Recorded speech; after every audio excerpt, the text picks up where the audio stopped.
গত ১ মাস ধরে বৃষ্টি হয়েই যাচ্ছে, তার মধ্যে গিয়েছিলাম কাল বনগাঁতে। আর সেখানে গিয়ে আমি কি কি কিনেছি চলো তোমাদের দেখাই। এখানে দুটো জামা আছে গপু সোনার জন্য, আর জামা দুটো এত সুন্দর যে তোমাদের কি বলবো। এটা দেখো উপরে বাঁধার জন্য, আর এই দড়িটা কোমরে বাঁধার জন্য। মা লক্ষ্মীর জন্য একটা ঘাগরা নিয়েছি, আর এর মধ্যে ব্লাউজও আছে, সাথে আরেকটা কাপড়ও নিয়েছি। আসলে আমি যেমন কাপড় খুঁজছিলাম না তেমন পাইনি, আর বৃষ্টির কারণে আমি বেশি ঘুরতেও পারিনি।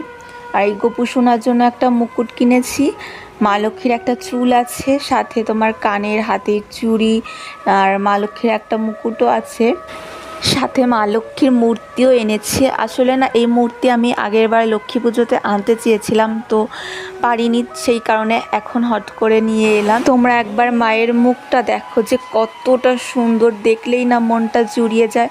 আসলে আমি এর থেকে মানে এক সাইজ বড়টা আনতে চেয়েছিলাম, কিন্তু আমার আসনটা যেহেতু ছোট সেই কারণে আমি আনতে পারলাম না। যাই হোক, মায়ের মূর্তিটা কেমন লেগেছে তোমাদের কমেন্ট করে জানিও, আর সাথে চ্যানেলটিকেও সাবস্ক্রাইব করো।